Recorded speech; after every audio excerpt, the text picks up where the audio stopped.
Hi guys, welcome back to I Have No Brain. No.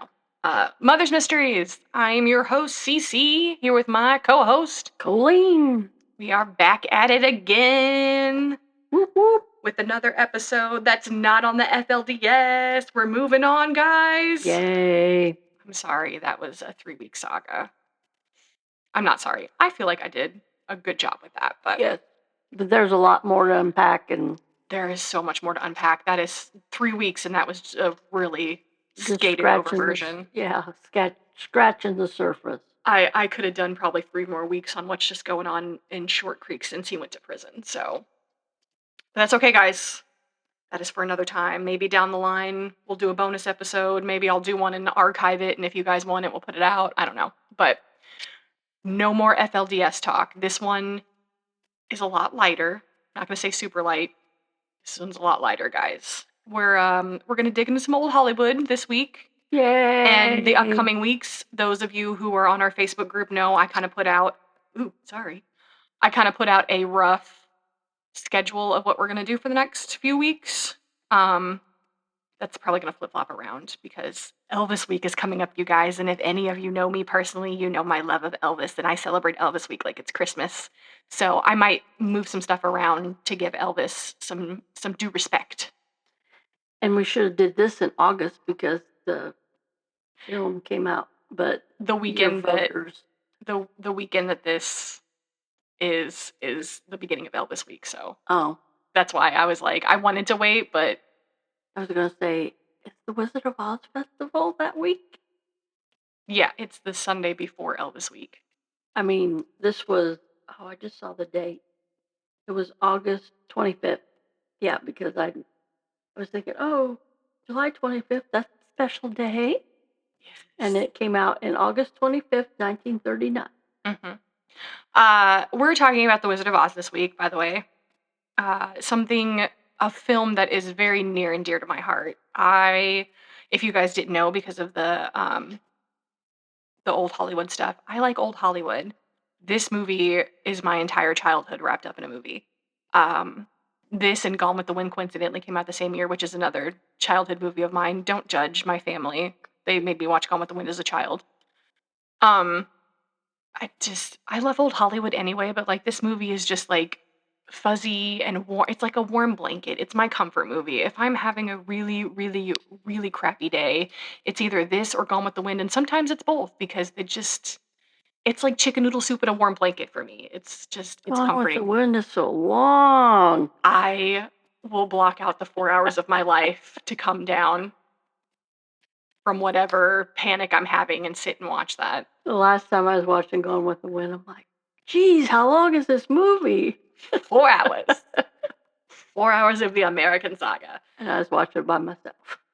I watch it by myself all the time because Todd doesn't like it. Because his mom is his mom is a Gone with the Wind fan too, so he's sick of it. So yeah, we are doing the horrors of The Wizard of Oz. It's not really horrors, it's more like fun facts and myth busting a little bit, because there are a lot of myths about this production. So yeah, we're gonna do The Wizard of Oz this week. I'm sorry, guys, I'm just gonna apologize. I did something different this week, which I thought was gonna keep me more organized, because I know you guys are listening, but I drive myself nuts when I'm editing and I have to edit out all my ums and pauses because I've lost my place on my computer. So I wrote a script out. I also wrote a list of points so that I could keep I could cross out points so I knew where I was. I opened my computer before I came to La Studio, we're just gonna call it La Studio, to record with Ma, and my script is gone. I didn't save it. I don't know what happened. So I'm not gonna say I'm flying blind because I have a good 3-page list of stuff to talk about, but I don't have my cute intro. I don't have my cute exit that I type out. And honestly, I had a rough night with the baby last night that my brain is fried and I can't even remember what I typed. So I'm sorry. It's not gonna be awful, guys. It's just I don't have my pretty script typed out like I like with all my points. But I do have quite a few talking points We're going to have stuff to talk about. This might be a little bit more free-flowing since I don't have my whole structured script, so this might be a lot of banter. So if you guys want to hear that, yeah. Stay tuned. Yeah, stay tuned because me and Ma are just going to talk about The Wizard of Oz. How was your week before we get into this? It was pretty good. It was, guys, I'm not going to lie, it was a week. It felt like 4 weeks in 1 week. We lost Ozzy? What is... We lost Hulk Hogan. We lost Ozzy Osbourne. We lost Hulk Hogan. Connie Francis. Connie Francis died. I love Connie Francis. The other guy, the musician. Oh, we lost the kid from the Cosby Show. Yeah, Theo. Yes, we lost Theo. Malcolm Jamal Warner. What is going on with the universe, guys? I had a day, Monday, Tuesday. Yeah, Ma had a week too. I had 19-month-old, a 12-month-old, and a 2-month-old. The 2-month-old and year-old were fine, but the 19-month-old is off the chain.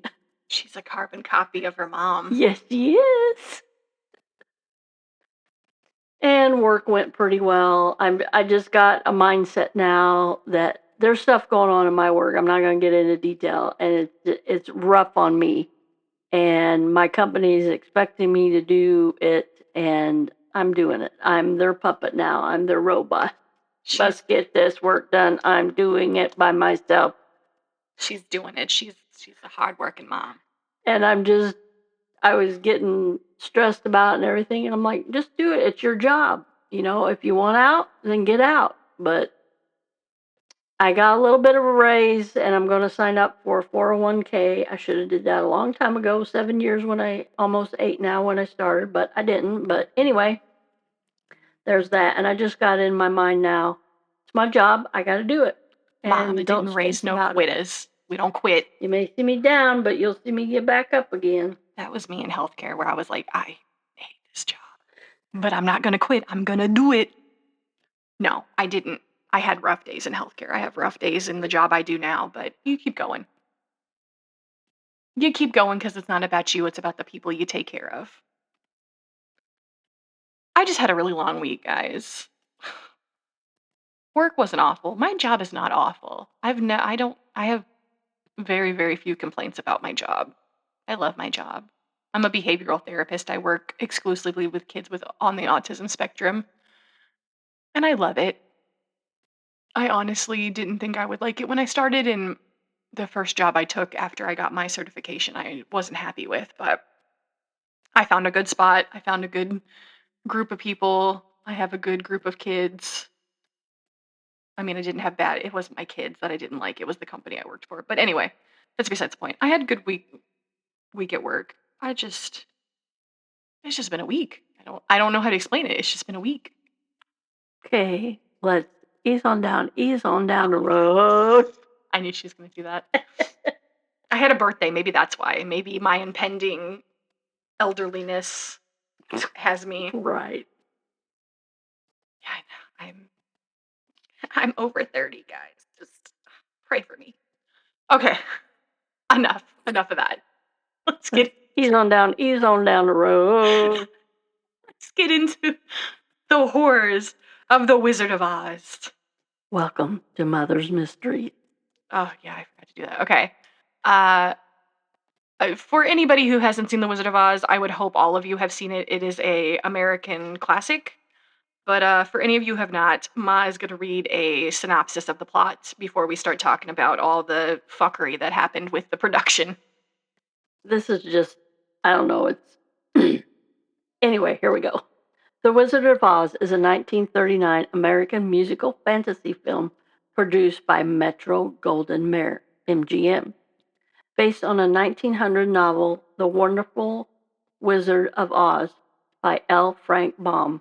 It was primarily directed by Victor Fleming, who left production to take over the troubled Gone with the Wind. If you don't know when that came out, that also came out in 1939, Gone with the Wind. Okay, it stars Judy Garland, Frank Morgan, Ray Bolger, Bert Lahr, Jack Henley, Haley, Billy Burke, Margaret Hamilton. And the Munchkins. That's all they're credited for. Yeah. We'll talk about that. Noel Langley, Lawrence Ryerson, and Edgar Allan Wolfe received credit for the screenplay, while others made uncredited contributions. The music was composed by Harold Arlen and adopted by Frank Stoll, no, not L, Stoll Art, with lyrics by Edgar, sorry, I lost my place, Edgar Yip Harburg. So that was just a little blippet about the movie. So this was I'm going to say very loose adaptation of the books, because if anybody has read the books, you know that the movie is not like the books. I mean, it is and it isn't. It's like every book adaptation. They take liberties, obviously. You also have to think about the time and the climate that this movie was made. It was made in 39. So, or, the cusp of the Great Depression. Right out of it. Yeah, Right. that's why I say the Yeah, cusp of yeah, the sorry. Great Depression. The heels, I'm sorry, not the cusp, the heels of the Great Depression. You're making movies for adults. There is no kids movie industry at this time. Everything is adult oriented. And I listened to a podcast where they were talking about this as a child's film, and I said, yes and no. Now it's credited as a children's film because it is very whimsical and childlike. I mean, Dorothy is a child. You're getting this viewpoint from a child's viewpoint. But at the time this movie was made, it was not marketed for children. It was a family film that was friendly for children, but you're also not taking your kids to the movies at this time in 39. I mean, this was filmed in 39, so it would have come out in 40. You're going as an adult. So this movie is marketed to be a fantasy, which, if you think of the time and the climate, you want to get out of your life. You're going to the movies, and you still do this. You go to the movies to escape your life. It's escapism. It's Catholicism. You go for an experience with a group of people. So this movie is a fantasy. And if you're Apple, you're a science fiction fantasy. That's what it has this listed as every time I go to look for it. It's a science fiction fantasy. It was also celebrated for its use of Technicolor, fantasy, storytelling, music score, and memorable characters. Mm-hmm. This was one of the very first Technicolor films. I believe there was only 3 more Technicolor films out at this time. Don't ask me what they are. I don't have that off the top of my head. But yeah, this was a Technicolor film, one of the first ones. Honestly, I think that's why it stands out so sorry. It stands out so much for me when I was a child, because that beautiful sepia entrance, and then if you haven't seen the film, go see it for starters, because I can't. I mean, it's on. You don't have to go to the theater, but that'd be cool to see it in I would theater. love to see this on the big screen. But it's on TV every year. It is. I remember this being on TV like around Easter time for some reason, and that excited me because that meant spring was coming. I don't know why that's like a thing. I feel like I also see it a lot around Thanksgiving too for some reason. Yeah, I was trying to think. Every year it was on, and my mom goes, "Oh no, we're not watching this." And I was like, I really wanted to watch it. I don't think I saw the film until I was an adult. I don't know. Oh. It was on TV when I was growing up, but I don't think I seen the whole thing. I had a filmy grandmother, even though she probably would have never admitted this when she was alive, but she bought movies for her grandkids and she enjoyed movies herself, regardless if she admitted it or not. But I think that's why I have my love of old films, because of Grandma Mary. Bless her heart. She was a filmy, whether she would have had admitted it or not. I know she had this on VHS. She had every Disney movie on VHS too. She really did. And every time a movie came out, she always bought it for us. But I don't think it was strictly for us. I think my grandmother, from her childhood, enjoyed movies. I feel like my grandma, even though she would have never talked about this, I feel like she was a filmy because of the escapism, and I get that. That's why I get into films, especially older films. I like new films, of course, as well, but I don't know. I resonate so well with older films and the escapism and, you know, just this is why this movie is so prevalent for me, why I have such a tender place in my heart for The Wizard of Oz. But yeah, so I remember watching it on TV, but I also remember back in the good old days pulling out the old VHS and watching it. I feel like this was like a rainy day film for me too.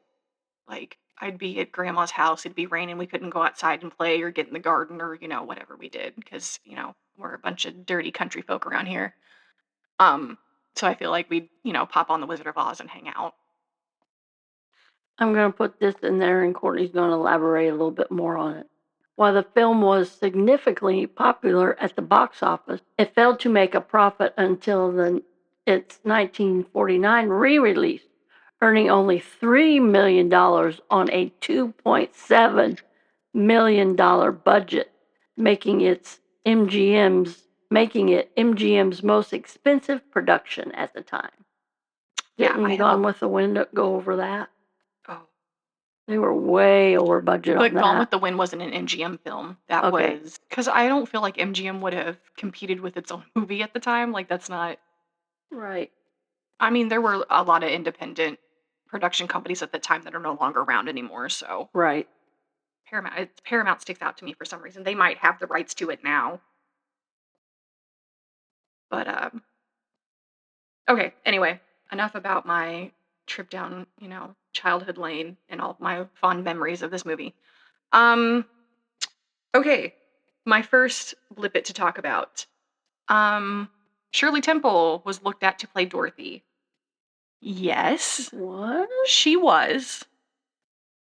Only because when MGM looked at their budget and what they were paying, they really thought they needed another big name. Because I know these names don't make sense to us now because we're looking at it almost almost 100 years. It was an MGM. Re-released by MGM, but the Selznick. It's Okay. Selznick International Pictures. Okay. Gone with the Wind. Sorry, So everybody. MGM bought it, obviously. Okay, so back to the Gone with the Wind. Selznick International Pictures was it first released, but it was re-released by MGM. So okay. Oh, it wasn't Technicolored. It was Metro colored. Well, because that's MGM Metro Goldwyn Mayer. Yeah. Goldwyn Mayer. So yes, back to Shirley Temple was looked to play Dorothy. Judy Garland was kind of picked from the beginning, but she was also a little. I'm not going to say she was unnamed because she had had some films before this, minor films. She had done some stuff, but she wasn't the big name that she would come to be because of this movie. So when MGM looked at the budget and looked at their casting, they wanted a big name. Burt Lahr was a huge name at the time. He was coming off Broadway and vaudeville. He was their big name at the time. But they thought that they needed another star for some more star power. So, for a very brief moment in history, Shirley Temple was considered for the role of Dorothy. But in the end, the screen testing and everything, they liked Judy Garland better. And Shirley Temple at this time honestly would have been, not too young because if you're looking at the books, they never age, but she's a young girl. But I don't know. I feel like the movie wouldn't have the impact it does if Shirley Temple would have. It would have been more like a campy. I just can't picture Shirley Temple as Dorothy Gale. Side note: Burt Lahr played the Cowardly Lion. Yeah. And also he was the Kansas farm worker Zeke. Yes. Yeah, Burt Lahr was the Cowardly Lion. He was a big Broadway vaudeville star. He was their big name in this movie. But yet when I think about Gone with the Wind, I think Dorothy Dorothy, Judy Garland. Well, yeah, you do now because this movie, I mean, pushed her to stardom. Yeah. This was her first big starring film. And I mean, it's a classic. So that, pushed her to stardom. But it was at the time, Bert Lahr was their big celebrity. All right, so yes, for a short period of time, Shirley Temple was considered for the role of Dorothy. That did not manifest, thank goodness, because I'm a Judy Garland fan. I love Judy Garland. Okay, next one. W.C. Fields was the first choice for the Wizard. I can see that. Again, some of you probably don't know these names. W.C. Field was a big, he was vaudeville too, but he was like slapstick comedy, kind of, at this time. We're going to talk more about him when we talk about Mae West, which is next week. Stay tuned. Uh, yeah, he was also a raging alcoholic, and well, maybe not there. Well, I mean, he was probably drinking in '39, but he becomes a problem later on. But this is probably on the heels of his heyday, so I could see that. That would have been a big name to bring in. This is why he didn't take the film. Fields wanted $100,000. MGM offered him $75,000, and he said, "Hell no." He was too good. He was too good for that. He wanted $100,000. So, I mean, I'm not really sad about that. I like W.C. Fields, but yeah. Just reading these little synopses of the actors. Very interesting. Yeah. Okay, my next point. Ray Bolger, who played okay. Ray Bolger was first cast as the Tin Man. Ray Bolger, if you all know, is our lovable, beautiful Huck, aka the Scarecrow. And I love Ray Bolger as the Scarecrow. I cannot picture him as the Tin Man, so I feel like this was a good switch. He says later on that he really wanted to stretch his funny bone, and he thought he could do that with the Scarecrow better than he could with the Tin Man, and that the Scarecrow just resonated better with him.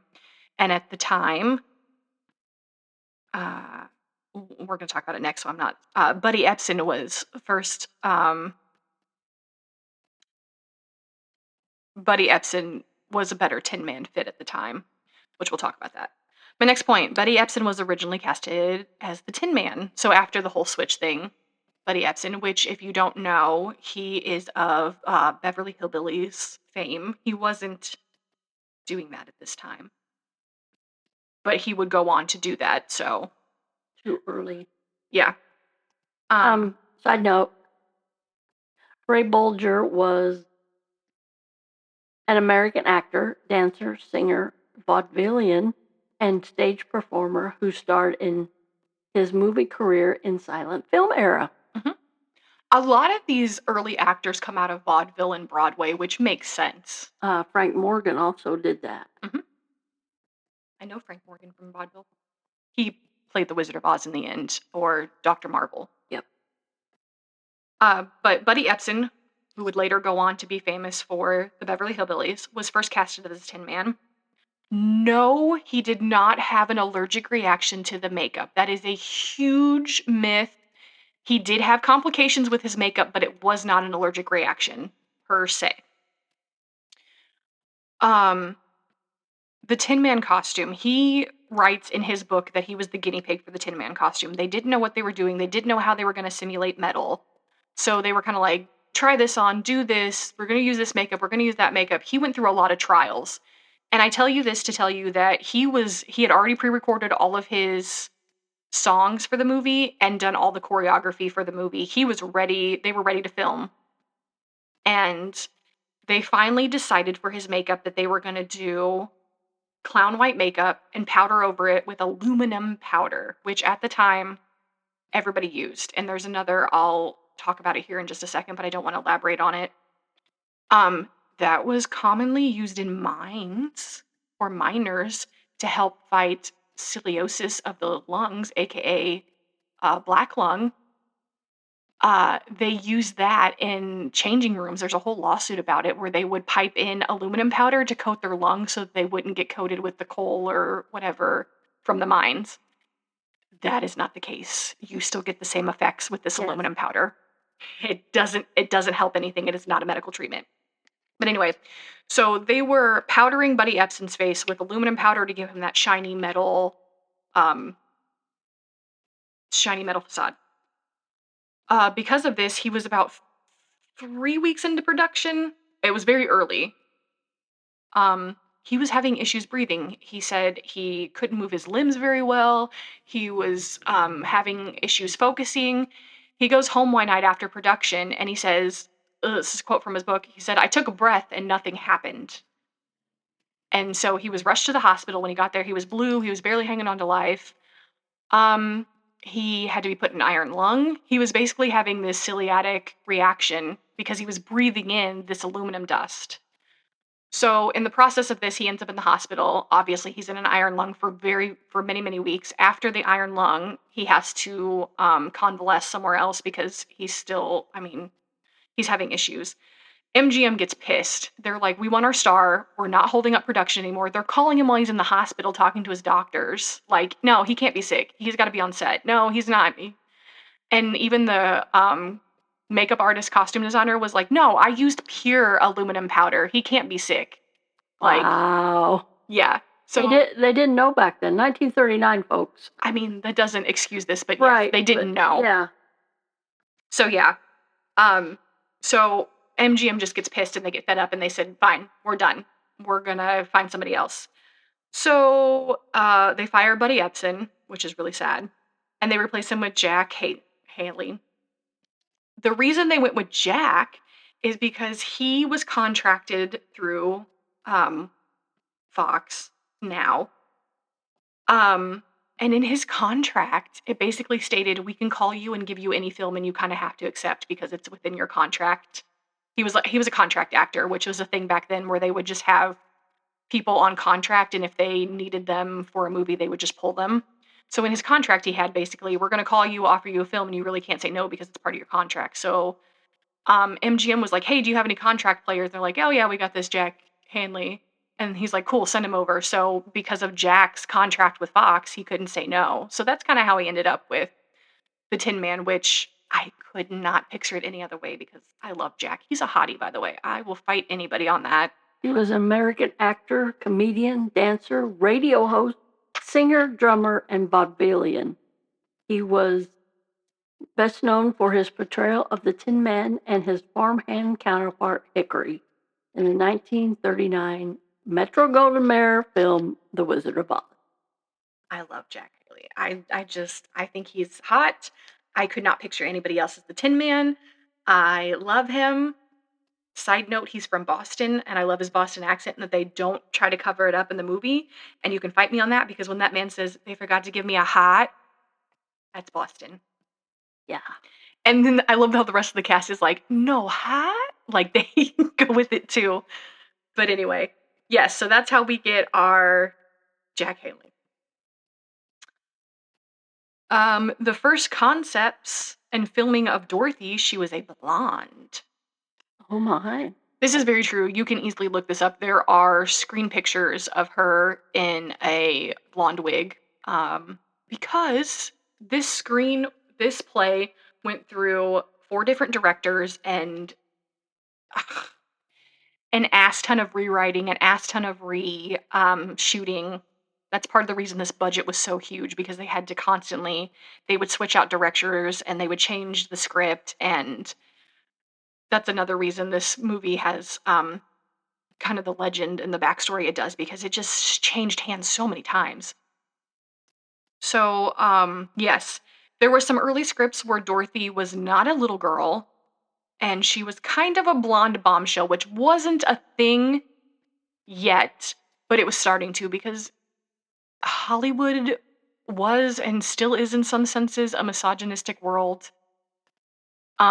So, they wanted to give the men something to look at. So Dorothy was going to be a little bit more voluptuous, some blonde hair, some real red lips, like these early. which thank God they went original and decided to make her look like a little girl, Yeah. which we'll talk about that in a little bit. But yes, the first concepts for Dorothy, she was a blonde bombshell, if you would say. And how old was Judy Garland when this? That is my next point exactly. Okay. So that's funny. Judy Garland was 16, 17 at the time of filming. She was a young girl. So I was gonna say they kind of portrayed. Yeah, I was a little bit younger, I guess. They portray her as they don't specify, but they do portray her childlike, Yeah. which, 16, 17, that makes sense. They kind of, Yeah. and I think I like that more now as an adult because she wants to get away. So, we'll talk a little bit more about this too. But she's on that, well, screw it, we'll talk about it now. The movie starts out in sepia, not black and white, by the way. It is sepia toned. And they do that because in the book, the first lines of the book are Dorothy Gale lives in a gray world. Everything is gray. The grass is gray, the sky is gray, blah. So they're trying to show you that like this girl lives in a colorless world. She's in the flatland, she's on this farm. It's kind of secluded. But I like the fact that they use Judy Garland, they don't specify. They don't try to age her down as bad. And I like that you get the sense that she's like preteen adolescent because she's in this world and she wants more. And that makes sense for an adolescent girl because I don't care who you are. I know we all go through this phase where we want to get out of our hometowns and we want to go to Hollywood or New York or whatever and we want to see the world. And all of us have this phase. Whether we go through it or not is another story. But I feel like unless you live under a rock and that's all you know, everybody goes through a phase where you want to break free and you want to go see the world. So I like that now as an adult. I didn't understand it as a child, but now that I look at it from my point of view now, I like that they do the adolescent Dorothy where she's, longing, somewhere over the rainbow. Good God, that song. Huh.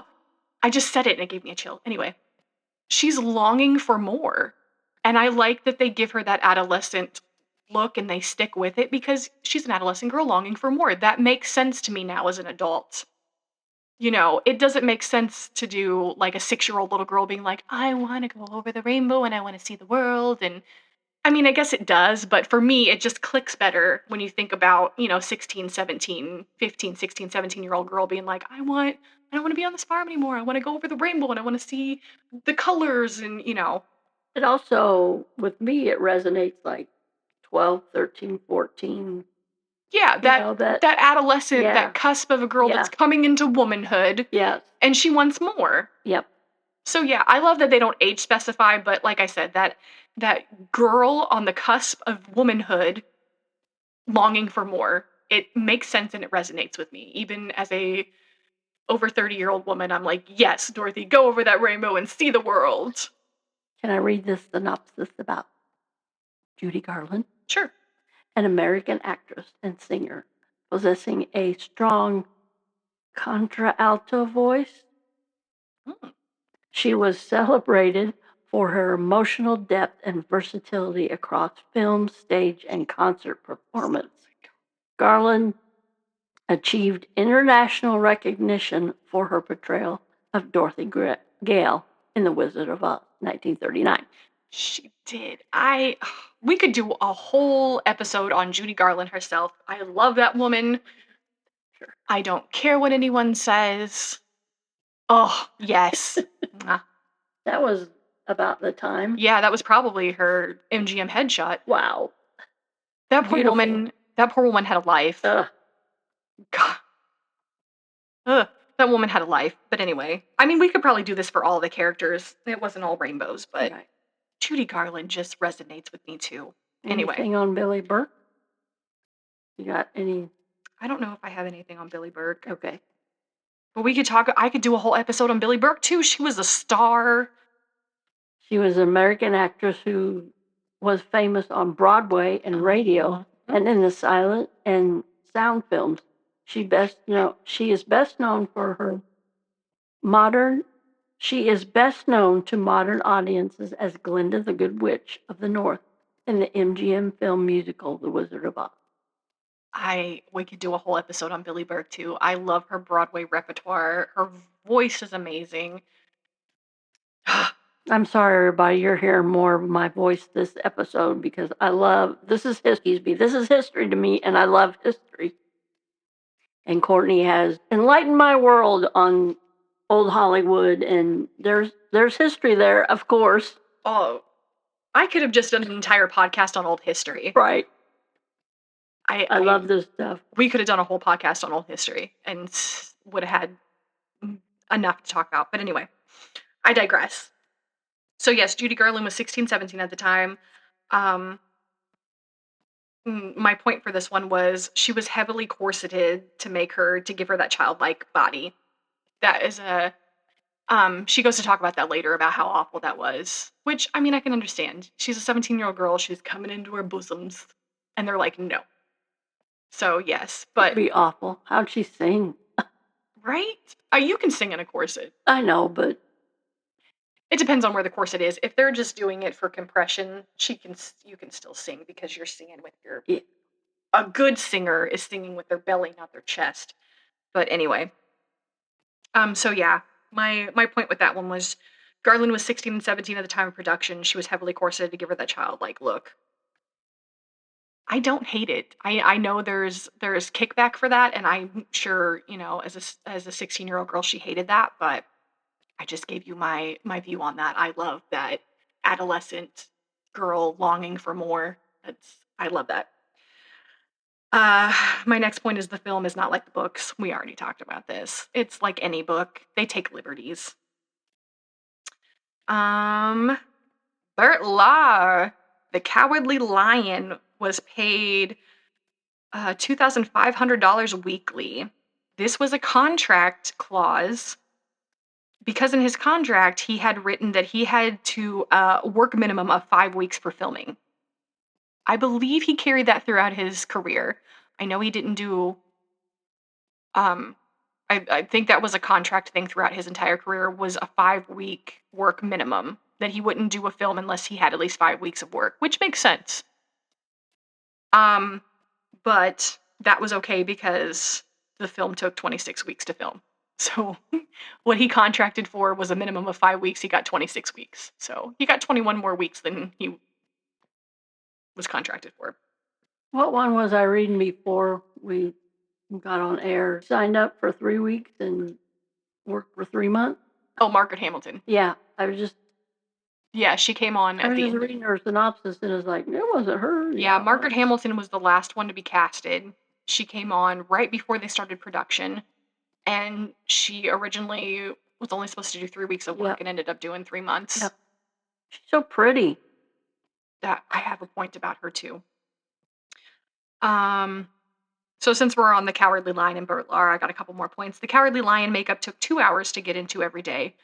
That is nothing compared to some of these people that go and sit in a chair for 8 hours nowadays, and we have CGI and everything else. That makes it easier. I've heard of some more productions where they stop doing, extensive makeup and they just CGI, which I am an old Hollywood film aficionado, and I feel like it takes away from the story when everything is computerized. I will die on that hill. When you look at movies like this that were doing special effects and things and they still hold up today, and you have CGI that can't do what some of these old movies did, I don't care. I also saw the Wicked film and I super, super liked it, but I was super like, everything is fucking CGI'd. Everything. I'm nitpick, but anyway. The costume was a real lion's pelt and it weighed 60 pounds. Bert Lahr says it stunk to the high heavens. He would sweat in it. He could hardly move. It took like 3 people to get him into it. It was a real lion's pelt.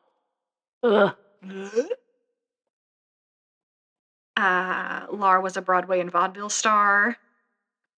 Comedian, actor, Broadway, vaudeville.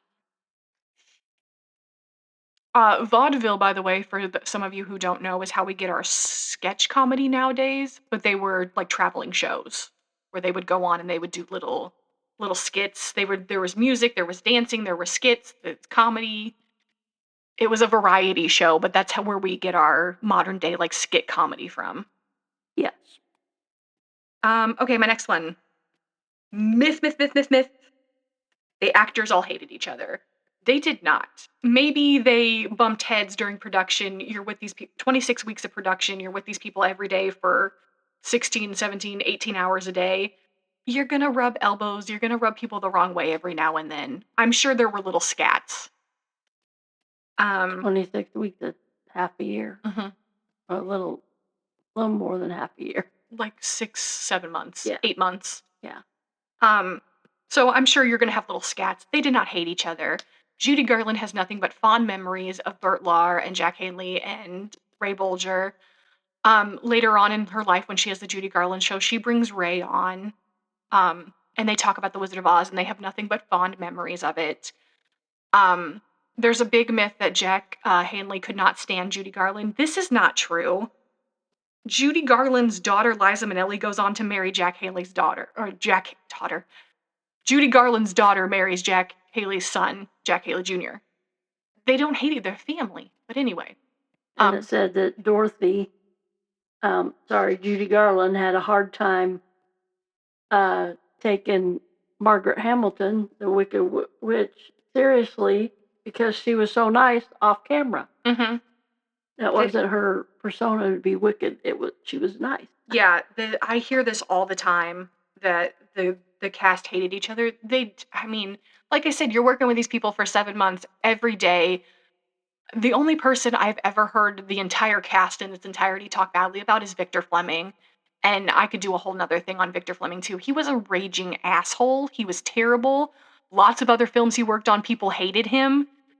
He's just an asshole. Yeah. And I heard that he was mean to Judy Garland.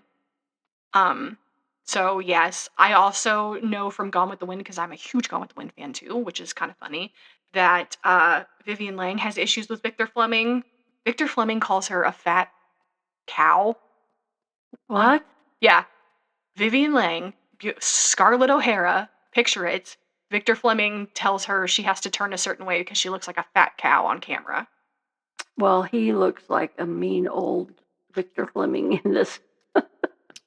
American film cinematographer and producer. Most popular films were a historical drama, Gone with the Wind, for which he won Academy Award and Best Director, and the fantasy film Wizard of Oz. He looks like a Victor Fleming. Yeah, I've just heard mean. He's a raging fucking asshole. So anyway, so if anybody on the film didn't get along, it was the cast with Victor Fleming. But the band puts out a great movie because Wizard of Oz, Gone with the Wind, epics. But yes, Judy Garland's daughter, Liza Minnelli, goes on to marry Jack Haley Jr., one of her many marriages, but that's for another time. Ray Bolger gives the eulogy at Margaret Hamilton's funeral, and Haley was the godfather of one of Lahr's sons. I've read his eulogy, and it's very, very beautiful. He has nothing but shining things to say about her and what a beautiful human being she is. And then he says something about the Wicked Witch being dead. But yeah, anyway. So that's a huge myth. The cast did not, like I said, they might have had minor scats, but they did not hate each other. They have nothing but fond memories. Judy Garland goes on, like I said, to have Ray Bolger on the Judy Garland show, and they have nothing but fond memories of the production. Margaret Hamilton has nothing but beautiful things to say about Judy Garland. Judy Garland says that Billy Berg gave her advice, and that they were close friends until Billy's death. She talks about Burt Lahr keeping her spirits up on set and making her laugh constantly.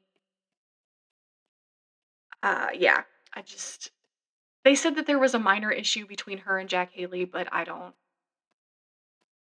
like that's, again, can't find any. That's just like the feud between Joan Crawford and Bette Davis. They're gonna pit people. We're gonna do an episode on that eventually. I have to, because again, I love good series. It was a good series. That was a good book. Yeah. I read the book too. Yeah. I have a little synopsis on Fleming. Fleming wasn't a joking man. He was a very serious, demanding man. And very positive in what he wanted to get, and most of his leading men were patterned after his own behavior. He was a real tough man. I think there was more Fleming in Clark Gable at the end than there was Gable in Gable. I think Gable mimicked Fleming and became that kind of man on screen. Filmmaker Harry Hathaway from the interview focused on film number 7, 1971. I dispute that because I read Gone with the Wind, and he is very much. When you read Gone with the Wind, I picture Clark Gable. And that's not because I saw the movie before I ever read the book. It's because he is described in the book exactly as Clark Gable. Tall man, slightly tan, dark hair, mustache. It just is Have you Clark Gable. seen Victor Fleming's picture? Yes. They do look alike, but that's how he's described in the book. Same thing with Vivian Lang being Scarlett O'Hara. They describe her in the book, and I'm like, that's Vivian Lang. Like, it's just, they do a great job. And even, I'm sorry, guys, my brain's dead right now. I can't think of the actress that played Mrs. O'Hara, but the way they describe Ellen in the book to a T, and same thing with Gerald O'Hara, the way they describe him in the book is how they like, that was beautiful casting. Just the planets aligned for that casting. But I digress. Back to the Wizard of Oz. There were 124 little people hired for the Munchkins. The guys, I have Corey's with the Munchkins. They were treated very poorly. They were, I mean, I guess for the time paid well, but I feel like not well enough. Well,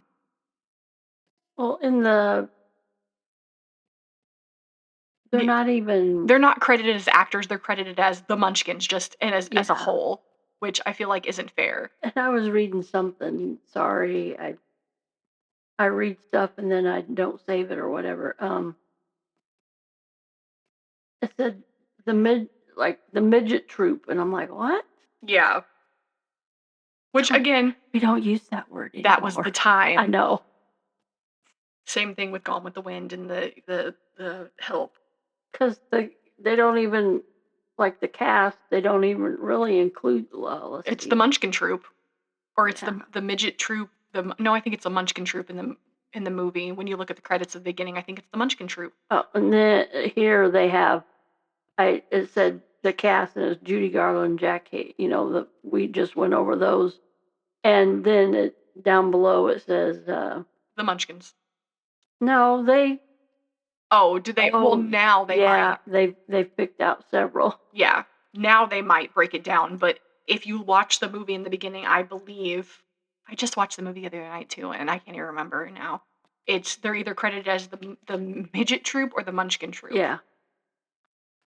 Anyway, their budget was $3,400, which means they were paid about $2,600 a piece. That isn't like the Burt Lahr weekly pay. That's what they made for the entire movie. Which, if you think about it, the Munchkins are only in the beginning. They don't have a whole lot of screen time, but that's still probably quite a bit of work for a couple $1,000. Seems very unfair to me, even in 1939. So, okay. But yeah, there's a whole, a lot of the Munchkins are gone now, so I can't. And some of them did write books, and they did come out and say that they were very poorly mistreated, which I'm sure they were. Judy Garland talks about them being horrible alcoholics.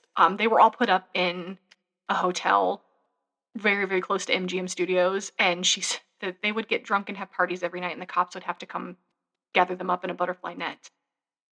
That's not very nice, but some of the Munchkins go on to say that, there were older Munchkins, there were younger Munchkins, and I feel like there was a lot of parties. Some of these people did say that there were quite a few parties, which, I mean, what are you going to do? You're working on a film, you're stuck in a hotel with 124 other little people, you party together, whatever. Yeah. There's nothing else to do. Anyway. Did you say Shirley Temple? Shirley Temple was looked at to play Dorothy. She rejected the role of Dorothy. I don't think so. I think they couldn't afford her. That's what Mr. Googler said. Well, you got to believe it because it's Google. Okay, my next point. All the Kansas scenes were not shot in black and white, they were shot in sepia. This is correct. And this is I also have a lot of little fun facts about this movie. The scene where Dorothy opens the door and she sees Oz in Technicolor is not a camera trick. That whole set is built sepia toned. And when they open the door, that set is in full color. So when they're filming that, that's not Judy Garland. That is her stand-in a sepia colored dress, and she does that where she opens the door, and then they do a camera trick where they put Judy Garland back in, and they hand her Toto, and then she walks into the color. But that was filmed. That entire set is sepia toned. Was built in that sepia tone. Anyway, that's just cool. I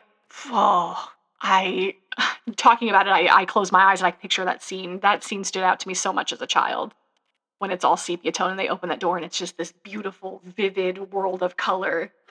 I love think it. the last time me and Henry watched, we had to watch The Wizard of Oz every day. When he came over to see Nene, Yes. Henry is Courtney's oldest, well, not now. He's my oldest son.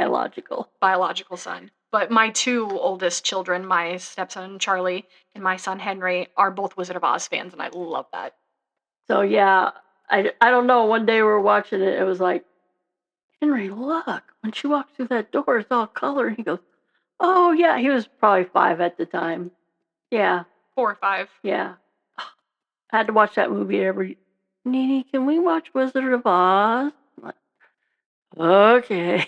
When he came to stay with me this summer, he's like, Mom, I got this book. And I was like, oh, okay, we can read a book this summer. He pulls it out. It's The Wizard of Oz, which he owns the Tin Man because.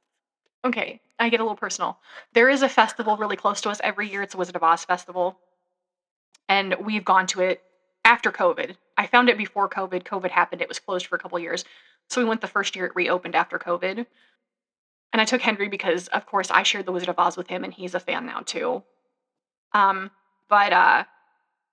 So the first year we went to the Wizard of Oz festival. My kid's, he's shy. I mean, around family and stuff, he's a wild little boy, but he's shy around new people. The actors that they bring in for this festival I will always sing their praises. I think they're the Midwestern Wizard of Oz troupe. I think that's what they're called because they're from Indiana. That year I remember because I went to their page and I thanked them. I wrote a big thing and I thanked them, but they might do different actors. But the year that we went, it was the Midwestern Wizard of Oz troupe.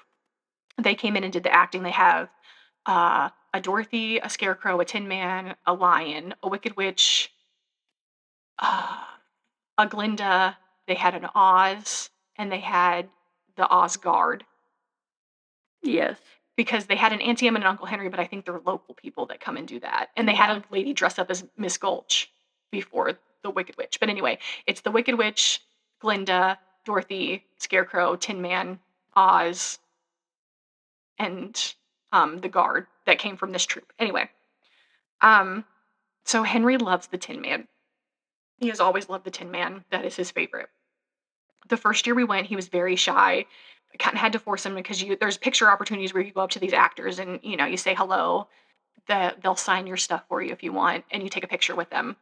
And this park is very beautiful. It's got a yellow brick road. It's a Wizard of Oz park. Anyway, so you kind of had to force him to take pictures. He was a little weary to go up to these actors. But when he saw the Tin Man, he was so excited. We kind of waited in line a little longer to see the Tin Man because I really wanted Henry to see the Tin Man. But the Tin Man was so nice and so sweet. And I was telling the Tin Man, I was like, Henry really loves you. He's a little shy. That's the year that he wouldn't go up to the Scarecrow. Yep. We tried so hard. I ended up taking a picture with the Scarecrow just to be like, look, it's not that bad, but he wouldn't do it. And I don't think he went up to the Lion either because when we took the group picture, he even stood away. Yeah. But anyway, so I was talking to the Tin Man actor and I was like, he really loves the Tin Man. He really loves your song. When we watched the movie at home, and the Tin Man said, oh, you're one of my fans. And he brought out a copy because if you're talking about the original books, each character has their own book. He brought out a copy of the Tin Man and gave it to him. And I'm like, and he took a really nice picture and Henry wouldn't stand next to him. So the Tin Man was like, well, why don't you hold him and I'll stand. So I have a really great picture where I'm holding Henry and the Tin Man's close to Henry, but I'm holding Henry. So I can't. It was so beautiful. It was our first year, so of course it was magical anyway, but I love that. It makes me so happy as a mom, guys. But anyway, so yes, my son Henry is a Wizard of Oz fan, and we try to go every year. There's been some hiccups in the last few years, but I have sworn on my life that I'm going to go this year because I want to take my stepson Charlie because he's It's never been. so hot. It is. But It's it's always like the first weekend of August. It's so hot, but it's a really nice park, and they like the first year we went, they didn't have any food there because I remember we went off site. We went back into a town to pizza, but that was good. But anyway, and they had a few vendors there, maybe T-shirts. Was that the year we bought, or was it the second year we bought your stuff for your for your junk journal? It was the second year we went. Yeah. That we bought the stuff for my junk journal. So then the second year we went, oh, bigger and better. This is nice. Did we pack a lunch, or was that the third year? I think we went 3 years in a row, and then we haven't been back since because the third year is when we packed the lunch. Yeah, the fourth year, we don't want to talk about the fourth year because there's a great big hiccup, and we haven't been since. But yeah, there's a really nice park. Because the year before that we were dealing with some personal stuff and it didn't happen. And then last year I had just had a baby, so I wasn't going to take a newborn out in the heat. Yeah. So this year for sure. Yeah. Yeah, Maverick was only like 3 weeks old at the time, and I was like, I can't leave him. Yeah. I can't go all day without. Every year it gets bigger, and I'm kind of excited to go back. Yeah, because we haven't been in a couple of years, and it's kind of sad. But yeah, so we didn't go one year because we had some family issues, and then last year I just had the baby. I wasn't going to take a 3-week-old out in that heat all day, and there was no way I was just going to go for an hour because you can't enjoy the festival to go out for an hour because they do puppet shows and the cast comes out and they sing songs and there's contests. There one year we went, Henry dressed up like the Tin Man. He didn't want to do the contest though. I wanted him to do the contest because I feel like he probably would have won because I worked very hard in that costume. Mom also dressed up, but I was like a 1950s Dorothy. I had Astro Betty jeans on there, really high-waisted, and I had Oxford shoes. Those are the black and white shoes, but I covered them with glue and I put red glitter all over them. I had my hair braided. It was a good year. That's the year they had a couple vendors there, and the lines were so. Yeah. They had one. I think they had one vendor there the first year we went, and the line was so bad. Was that let's go into town for the food pizza? Vendor, yeah, they had the truck there, and it was. So the last year we decided to pack our lunch, which was a good idea because they have picnic areas and really nice. We went in shaded. It was like a pavilion, and the bathrooms were right there, so that was nice. But yeah, to get lunch, I mean, it was good food and everything, but. We were at one, we were getting a drink or something, and somebody was ordering something. They said, sorry, we're out. And I was like, wow. I think that was the last year we went because they had so many food vendors and stuff. And I was like, we're just going to go and get food this time. Yeah. Because I think we went to that for lemonade, something to drink. Mm-hmm. It was so hot. Yeah, I remember the last year because they had the pizza and they had the lemonade and they had the snow cones and they had the fish, the guy that was doing the fish. Yeah, and stuff. I think he ran out of fish. But yeah. It's a good festival. So the Mapleton Wizard of Oz Festival, if anybody's in Illinois, go to it. It's worth it. Mapleton's a little dot on the map. Yeah, it's a little squirt of a town, but they do a beautiful Wizard of Oz festival. Yes, they do. Okay. Again. Sorry. Back to my list. We're going on an hour, guys, and I still have page to go. Anyway. Part 2? No. We don't have to drag this out. We can always cut this off. But I do have something I want to get to before the end of this, so I might have to cut this off early. I'll quit talking. MGM spent $2.78 million on this production. That rounds out to more like a little over $3 million now. But anyway, it was a big production for, 1939. This was nominated for Best Picture in 1940, but it lost to Gone with the Wind.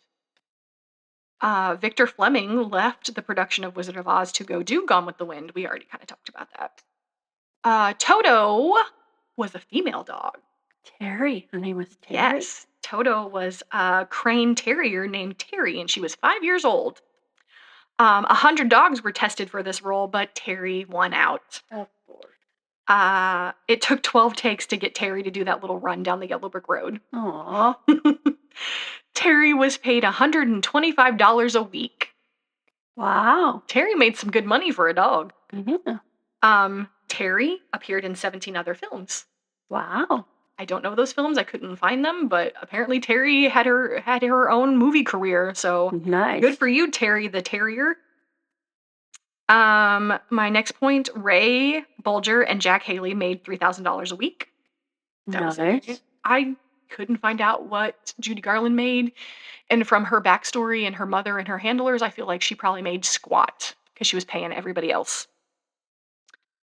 All right, here is a list. I was excited for this one of the most quoted lines from the movie. That's how much they made I wish I made that. from that film. Just from their 26 weeks of Yeah. filming. I'll film for 26 weeks to do that. Yeah. They made almost $80,000, by the way, Yeah. for 26 weeks of filming. Anyway, okay, most quoted lines. I'm melting. That's number one. Toto, we're not in Kansas anymore. The next one is lions and tigers and bears. Oh my. Lions and tigers and bears. Oh my. The next one. I'll get you, my pretty, and your little dog too.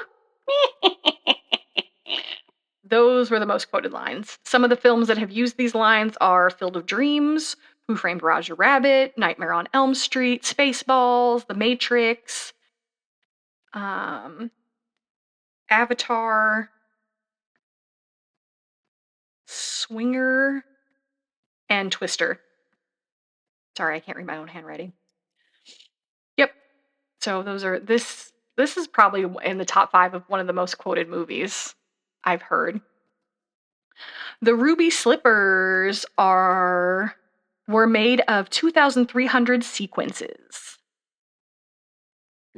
One pair is displayed at the Smithsonian. There is a whole thing about that, of them being stolen, and they were gone for so many years, and then they found them because they were trying to auction them off, and the Smithsonian got them back, and yeah.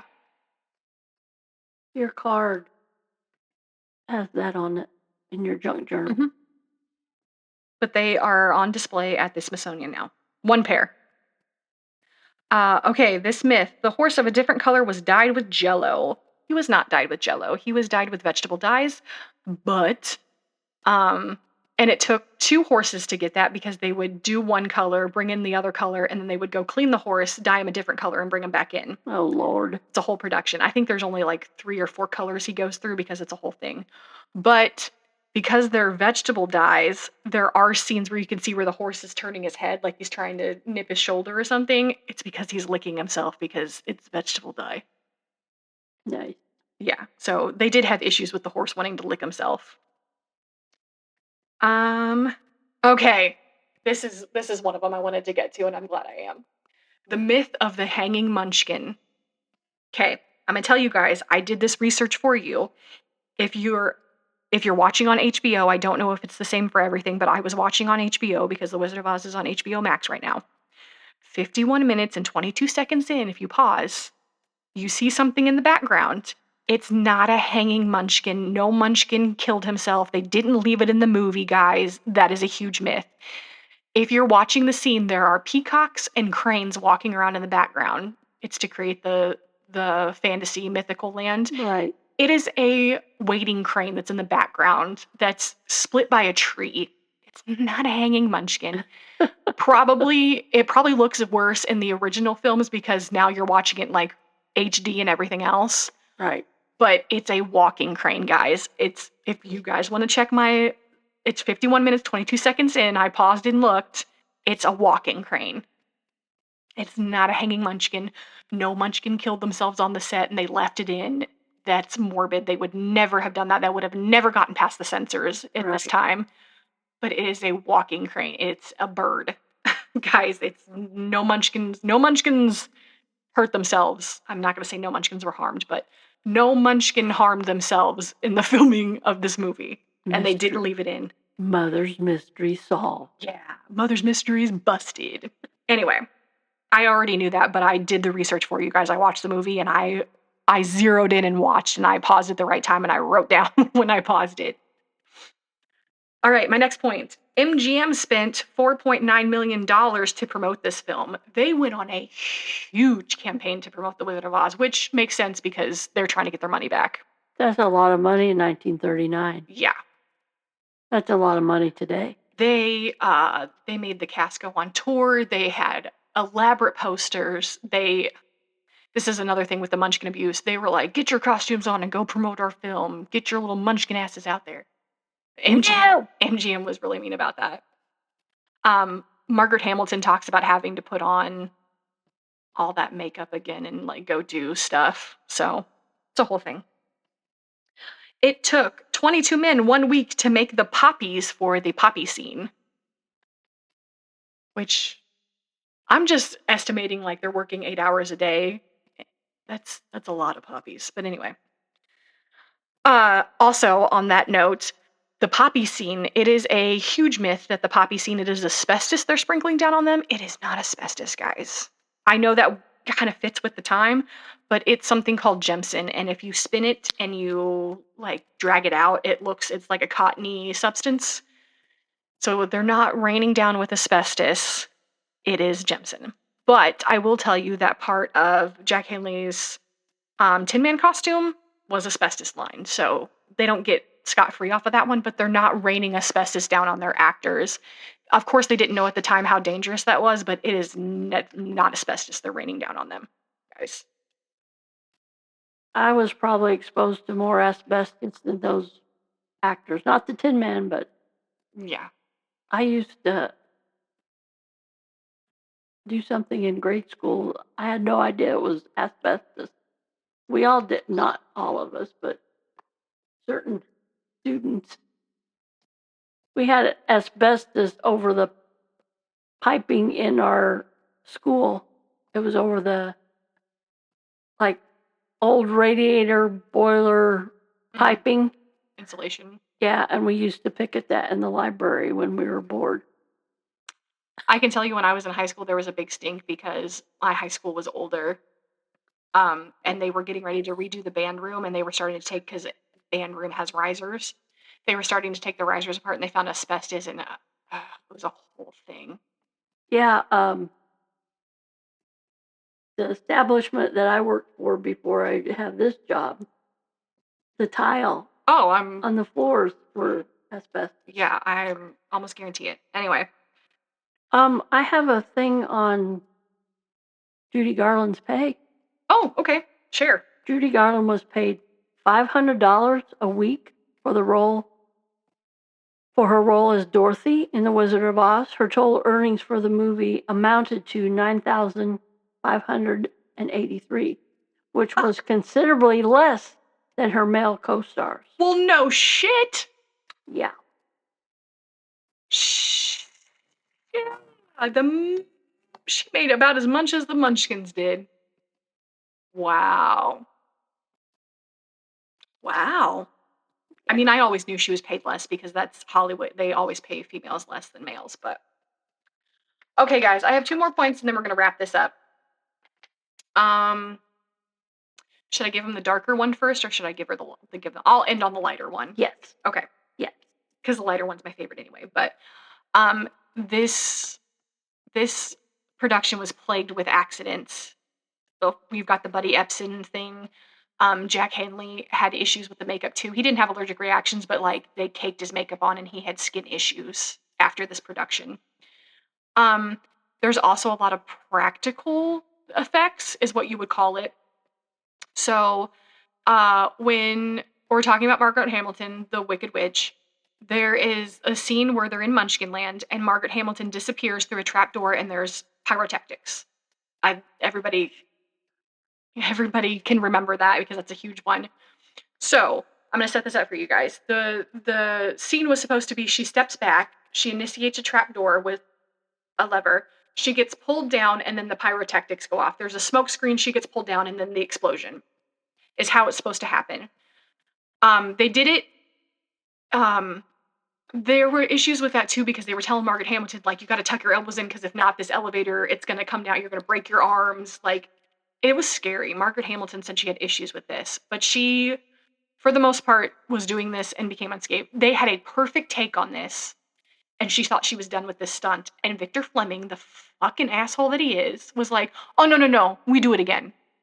And Margaret's like, "But that was a good, you said." He's like, "No, no, no, for insurance, we're doing it again, and it's going to be perfect. Like, this is Victor Fleming.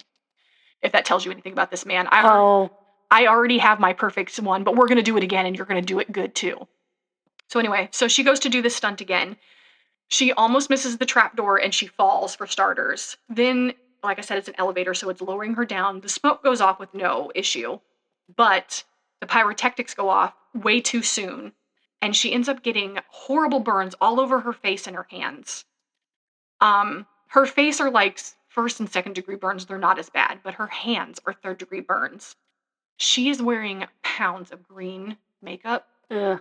and she says when this happened, they have to wash the green makeup off of her, and she's got third degree burns on her hands, and they're washing the green makeup off, and they're taking skin with it, guys. Then she has to go to the hospital, obviously, because she has raw hands. They're horribly third degree burns on her hands. She goes to the hospital, and MGM is calling, and they're like, "When are you going to come back? When are you going to back?" She's like, "I'm in a Ugh. burn unit. I have no skin on my hands." So they have to close production for a while for her to heal. When she comes back to finish the film, she has brand new, fresh skin on her hands. She says that Mayer comes down. He's the owner of MGM, one of the owners. Comes down, looks at her hands, and says, "They're fine. Paint them."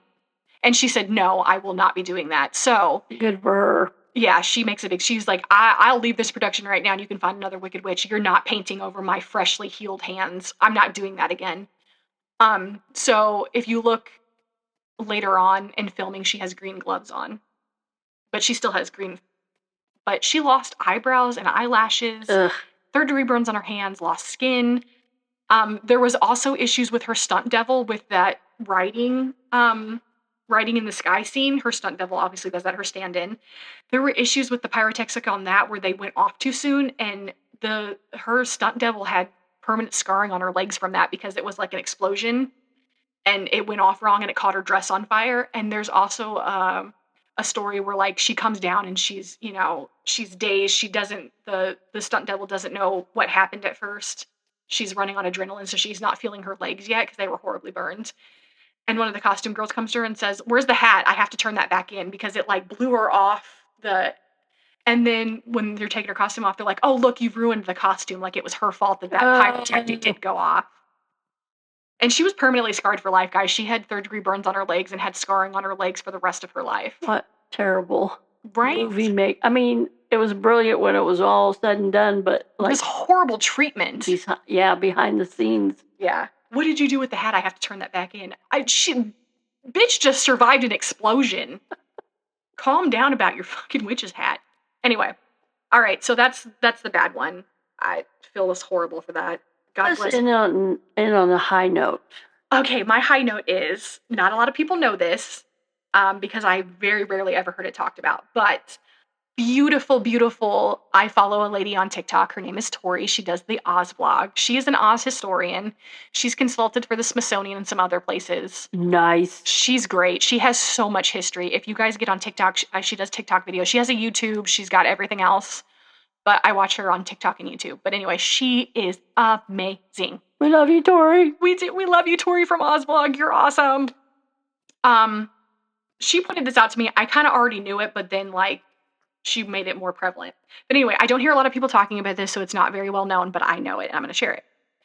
In some of the early drafts of the script, when Dorothy was supposed to be a little older, a little more, bombshelly, she was supposed to have a romance with Huck on the farm, which, if you're computing, he's the Scarecrow in Oz, and this is a dream, so all the characters coincide. So it was cut out, obviously, and there's issues with that too in the script where they've cut lines, but some stuff is still in there. I'll point it out later. But anyway, so there was supposed to be a romance between Huck and Dorothy, which coincides over to Scarecrow and Dorothy and Oz.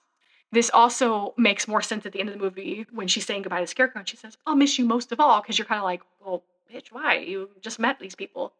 It's because she loves him. Anyway, so they cut a lot of that out. There's not a lot of it in there. But if you're watching the ending scene when they're in the balloon, when Dorothy's in the balloon or getting ready to get in the balloon, I haven't seen the movie in a little while, guys, and I was busy with the baby the other night when I was watching it. Anyway, but when the wizard is getting ready to take Dorothy back and they're at the balloon, a split second, because they're not even focused on them, I think the wizard is talking.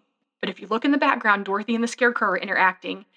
Dorothy looks to pick something off of his shirt, like a piece of straw or something, and he leans down and kisses her hand. It is very brief. Yep. It is a couple of seconds. And like I said, I think the wizard is talking, so you have to kind of look around him and watch the background. Right. But that happens. I also tell you that to tell you that there is some secret merchandise that you can't get your hands on. It's hard to get original stuff now because we're so far away from the production. But there is, because Tori has shown it, and I've seen it on eBay too. There's a beautiful, beautiful cookie jar, and it's Dorothy and the Scarecrow. And from one angle, it just looks like they're looking at each other, but if you turn it a certain way, it looks like they're leaning in for a kiss. And that's because they started making merchandise while this film was in production. So they made that probably when the film was under the production for the Scarecrow Dorothy romance. And it is very coveted, and if you ever find one or you have one, hold on to it and hold on to your butts because it is worth loads of money. Tori has one. Makes me so excited when she shows it on her vlog. But yeah, I say that. So yeah, guys, this was Wizard of Oz. I love this one. I'm gonna end it here. There's a billion other things we could talk about, guys, but we don't need to go on a 3-part rant just about the Wizard of Oz, even though I would love that. But Me too.